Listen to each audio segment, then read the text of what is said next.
मैं तो यही कहना चाहूँगी कि बहुत ब्रिलियंट इनिशिएटिव है under the mentorship of the director of the Nehru Yuva केंद्र प्रकाश मनूरे जी, जिन्होंने अपने सुपरविजन में ये तीसरा, जैसा कि वो बता रहे थे, ये ट्राइबल यूथ एक्सचेंज प्रोग्राम रखा है। और मैं तो यही कहूँगी कि ये मेरा पहला इंस्टेंस है जब मैं ये अटेंड कर रही हूँ, एंड आई मस्ट से कि बहुत खुशी हो रही है कि हमारे जो ट्राइबल यूथ्स हैं वो आगे बढ़ के पार्टिसिपेट कर रहे हैं और उनमें बहुत पोटेंशियल है। और सरकार का भी धन्यवाद करना चाहूँगी कि जिन्होंने अभी रिसेंटली कई ऐसे संशोधन किए हैं, कई नई चीज़ें लाई हैं जहाँ की ट्राइबल पार्टिसिपेट कर सके, और जो उनका कंट्रीब्यूशन है हमारे एनवायरनमेंट से लेके, फ्लोरा फौना से लेके, और जो कल्चर हेरिटेज है उसको हम कैसे प्रिजर्व करके उनकी एनर्जीज़ को कैपिटलाइज करके इसको हम आगे ले जा सकते हैं। So brilliant initiative I must say, and I am very glad and honoured to be a part of this Nehru Yuva Kendra संगठन। Thank you.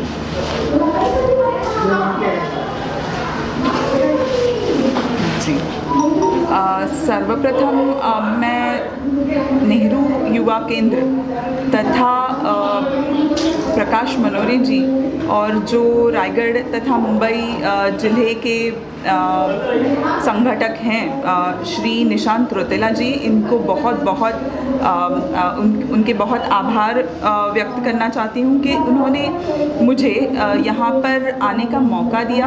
बहुत कम बारी जो है जनजातीय विभाग से बच्चे और बच्चियों से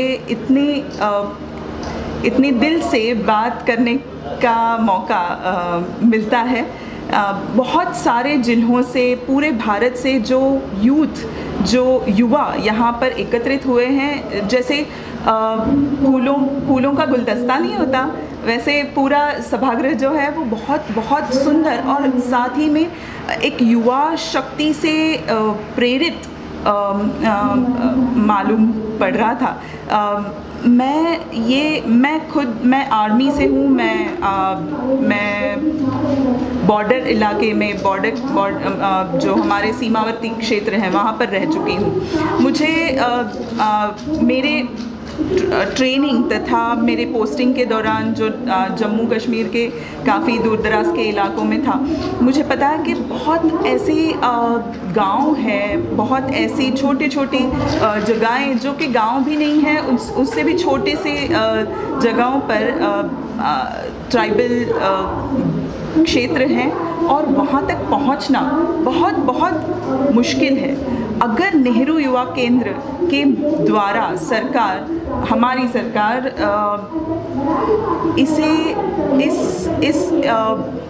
इस मुकाम तक पहुंच पा रही है कि इन छोटे छोटे क्षेत्रों में से लड़के और लड़कियां बाहर आकर के एक संघ की शक्ति के साथ में एकत्रित होकर के कुछ नया सीख रहे हैं, कुछ नया कर पा रहे हैं, एक नई जीवन शैली जो कि ज़्यादा स्वस्थ जीवन शैली हम कह सकते हैं।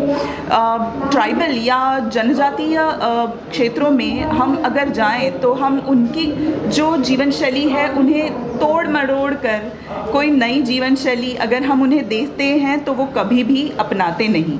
अगर उनकी जो जीवन पद्धति हैं, जो उनकी खान पान रहन सहन की पद्धतियां हैं, उनमें से जो अच्छी चीज़ें हैं उन्हें साथ लेकर के उसी के साथ में जो हम उन्हें नया या अच्छा दे सकें तो उसमें एक उपलब्धि है।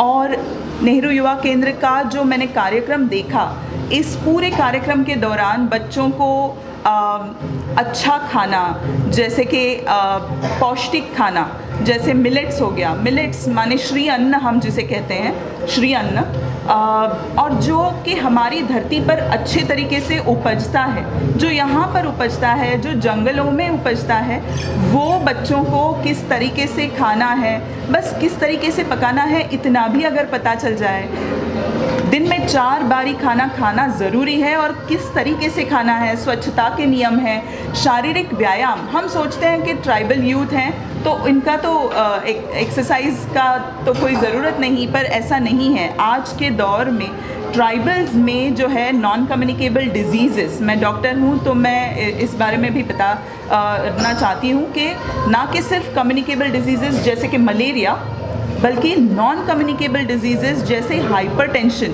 उच्च रक्तचाप या फिर डायबिटीज़ जैसे भी बीमारियां ट्राइबल पॉपुलेशन में अभी बढ़ रही हैं।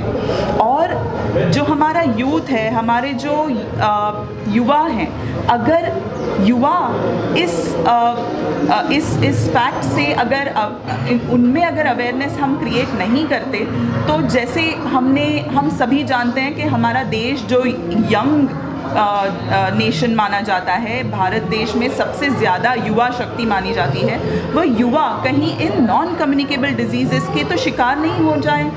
इसके लिए हम अगर आज ये कदम उठा रहे हैं कि उनमें एक अच्छी लाइफस्टाइल, एक अच्छी जीवन पद्धति हम दे पा रहे हैं, नेहरू युवा केंद्र के मार्फत 1 हफ्ते का या 10 दिन का ये कार्यक्रम, अगर बच्चे एक अच्छा संदेश साथ में लेकर के अपने गांव में जा रहे हैं, तो आज जो बच्चे इस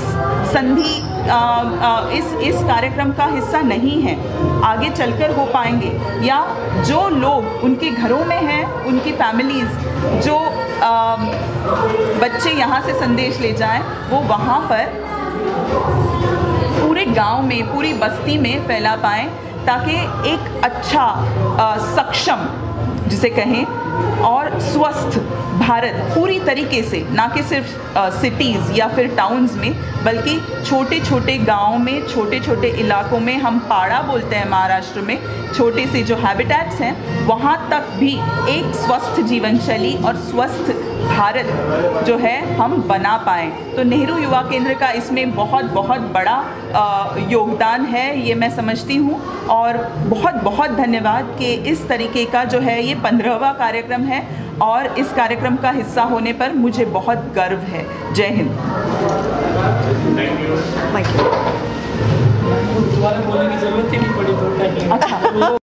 मुंबई यूनिवर्सिटी के इस प्रांगण में 15वें आदिवासी युवा आदान प्रदान कार्यक्रम में एक मुख्य अतिथि के स्वरूप उपस्थित रहते हुए मुझे बहुत खुशी है, आनंद है।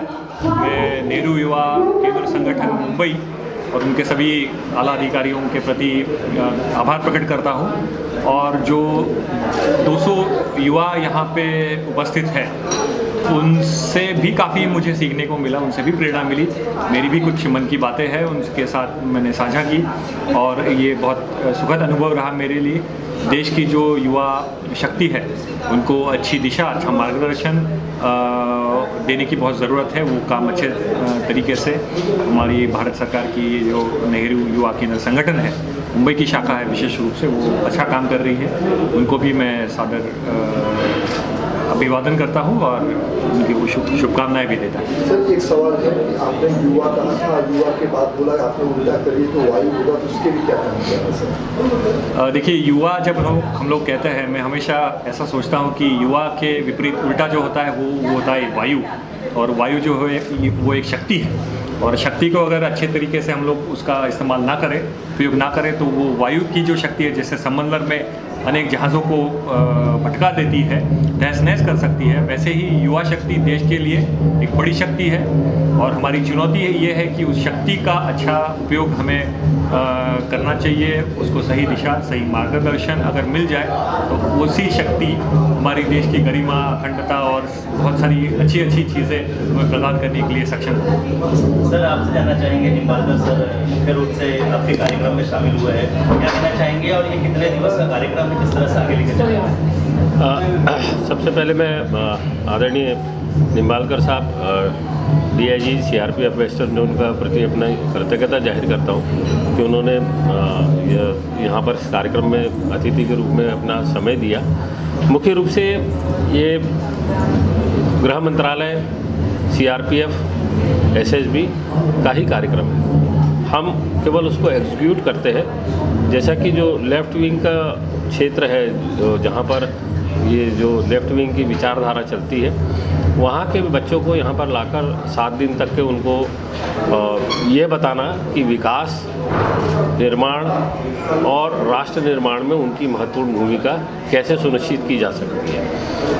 क्योंकि ये बहुत दूरस्थ क्षेत्र के युवा साथी हैं जो विकास से दूर, कोसों दूर रहकर लेफ्ट विंग की तरफ जाने की कोशिश करते हैं। उनको मुख्य धारा में जोड़ने के लिए सरकार ये आयोजन कर रही है और इसमें बहुत सफलता मिल रही है। पहले महाराष्ट्र में एक कार्यक्रम हुआ करता था, पर अब 3 कार्यक्रम और मतलब मुंबई को मिला के 4 कार्यक्रम सरकार ने दिए हैं। इसका मतलब इस आयोजन से और इस कार्यक्रम की सफलता भारत सरकार को दिख रही है और ये युवा हम CRPF और SSB को भी धन्यवाद देते हैं कि ये लोग इनके साथ इनके एस्कॉर्ट ऑफिसर सब CRPF के आए हुए हैं ताकि ये जो युवा यहाँ से जाए तो लोगों को गलत रास्ते पे जाने से रोके। सर, इस कार्यक्रम में काफ़ी लोग दूर दूर से अपना सब दिखाने आए हैं, क्या क्या कहना चाहिए? यहाँ पर हम इनको मुंबई और जैसे एजुकेशनल इंस्टीट्यूशंस में मुंबई यूनिवर्सिटी बहुत बड़ी देश की नामचीन यूनिवर्सिटी है, वहाँ पे रखे हैं। इसके बाद गवर्नर हाउस भी इनको विजिट कर रहे। 30 तारीख को माननीय महामहिम राज्यपाल महोदय इन आदिवासी बच्चों से इंटरेक्शन करेंगे, बातचीत करेंगे। उसके पश्चात जो लोकतंत्र का सबसे मजबूत स्तंभ है विधान परिषद और विधानसभा, मतलब इसके जो तीनों हाउस है वहाँ पर भी युवाओं को दिखाया जाएगा। उसके बाद में मुंबई का जो एक टूरिस्ट के हिसाब से जो मुंबई को देखते हैं पूरी दुनिया में लोग, वो भी उनको वहाँ पर घुमाया जाएगा। Okay, thank you sir. Thank you. और युवाओं को क्या संदेश देना चाहिए? कार्यक्रम तो बहुत अच्छा लगा। कार्यक्रम ऐसा है कि इसको कोई बुरा बोल ही नहीं सकता है। ऐसा लग रहा है, मुझे तो ऐसा लग रहा है कि हम लोग अभी सतयुग में हैं और राम राज्य चल रहा है और मोदी जी जो सोचते हैं, मैं तो उनको राम के रूप में ही देखता हूँ और एक वानर सेना समझता हूँ और उन्हीं का जो विचार है बेटी पढ़ाओ बेटी बचाओ, उसी पे मैं काम कर रहा हूँ। और मैं जानता हूँ कि नारी शक्ति जो है, अगर वो शक्ति में थोड़ी सी इच्छा शक्ति जाग जाए ना तो सब कुछ बदल जाएगा। सुनिए सर, आपकी भी जो संस्था है धर्म फाउंडेशन है, वो भी काफ़ी लोगों को मदद कर रही है, तो उसके बारे में क्या कुछ कहना? नहीं, मेरी संस्था किसी को मदद नहीं कर रही है। मैं उस संस्था का एक सदस्य हूँ। वो संस्था मेरा एक परिवार है। मैं भीख मांग के नोटबुक लाइन लगा के पढ़ाई किया हूँ और जो नोटबुक नहीं मिलती थी तो उसको मिटा के पढ़ता था। तो अगर मेरी बहनों को और मेरी भांजियों को अगर मैं वही बुक वापस कर रहा हूँ तो मदद का तो सवाल ही नहीं उठता। वो मेरा परिवार है और परिवार के प्रति ये मेरा कर्तव्य है कि मुझे उनके लिए करना चाहिए। मैं तो चाहता हूँ कि और लोग भी ऐसे परिवार बनाएं और मदद ना करें, उनके साथ रहें, पढ़ें लिखाएं पढ़ाएं, बच्चियों को आगे बढ़ाएं। क्योंकि बाप पढ़ेगा तो अकेला पढ़ेगा, बच्ची पढ़ेगी पूरा परिवार पढ़ेगा। आने वाले दिनों में महिलाओं के लिए कोई कार्यक्रम वगैरह कुछ लेने वाले हो? महिलाएं नहीं, वो मेरी बहनें हैं। मैं महिलाएं शब्द से बहुत नफरत करता हूँ क्योंकि वो मेरी बहनें हैं। बहनों के लिए जितनी मुझे माता रानी ताकत देंगी उतना तो मैं कर ही रहा हूँ। फिर भी हमारी बहनें और हमारी भांजियाँ 4 नवंबर को फिर आ रहे हैं और हम अपने परिवार में उनको जो ये हथियार है, जो ये परमाणु बम, मिसाइल और ये जो चल रहे हैं ना, उससे बड़ा हथियार है एक पेन। वो पेन दे रहे हैं, बुक दे रहे हैं और उस मिसाइल को रखने के लिए एक बैग दे रहे हैं। जैसे आपने कहा था कि एक गर्लफ्रेंड हो, शादी हो, कई बातें से आपने कहा था, लेकिन वो बात कहीं कहीं मुझे ये समझ में आया कि उसको आपने कन्वर्ट करके कहा कि गर्लफ्रेंड बनाना हो किसी को तो माँ सरस्वती को बनाया जाए, जो हमको ज्ञान देती, जो प्रदर्शित करती, जो हमारे दिमाग को आगे बढ़ाती हो, आने वाले समय में हमको अच्छा ज्ञान देके कहीं ना कहीं एक जगह पे मुकाम पे खड़ा करती है। देखिए, इसका मेरा बोलने का मकसद सिर्फ यही था। यही एक शक्ति है, विद्या शक्ति। माँ सरस्वती को कोई आपसे छीन नहीं सकता है। धन छीन लिया जाएगा, गाड़ी छीन ली जाएगी, शोहरत छीन ली जाएगी। माँ सरस्वती अगर अवार्ड शो कवर किए हैं, लेकिन ऐसा अवार्ड शो भारत सरकार की लोगो वाला आपने कवर किया क्या? ठीक है, तो ये हर साल हमारे 4 कार्यक्रम होते हैं नेहरू युवा केंद्र के, भारत सरकार के माध्यम से।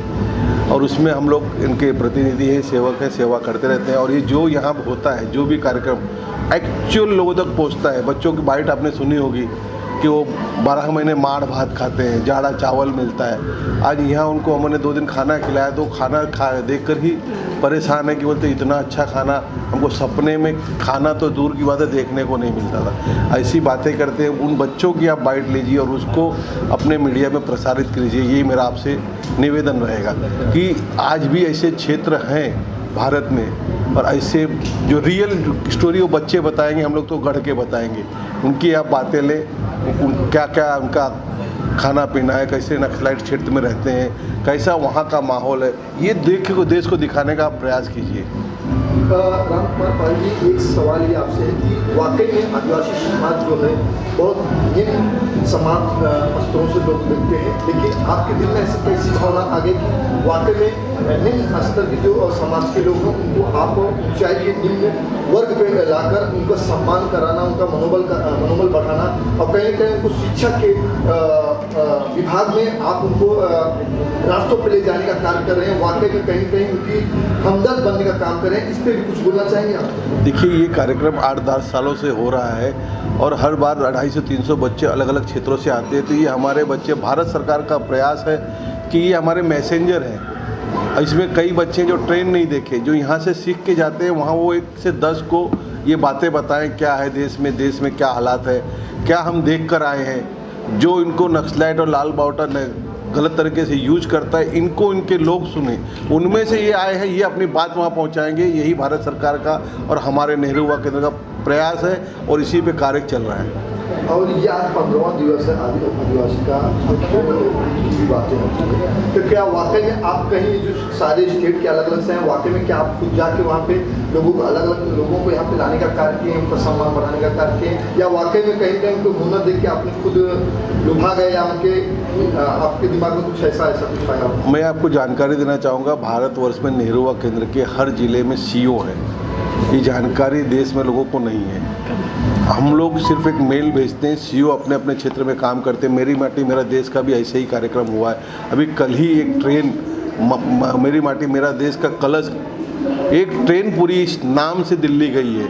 उसको महाराष्ट्र सरकार ने सारी सुविधाएं दी और साथ साथ में महाराष्ट्र के जो हमारे मुख्यमंत्री हैं, जो गरीबी से ऊपर आए, पर विद्यार्थी को 4000 रुपये पेटी केस जेब में दिया। ये भी आज तक किसी स्टेट ने नहीं किया। पूरे भारत से ट्रेनें गई हैं, तो सरकार काम कर रही है। और जैसे आप पूछ रहे थे आदिवासी यादी से योजनाएं कई वर्षों से, 50-60 साल से किसी ने पूछा कि क्यों नहीं उनके पास गया, क्यों नहीं उनके पास आधार कार्ड है, क्यों नहीं उनके पास सब चीज़ें। ये तो हमारा आपका काम है, मीडिया का काम है पूछने का, बताने का। आज ही महाराष्ट्र लाखों करोड़ रुपए का फंड जाता है, जाता कहाँ है? अगर उन तक नहीं पहुँचा तो बीच में गया कहाँ? ये कौन तलाशेगा? NGO संस्थाएं यही सब तलाशेंगी उस चीज़ों को।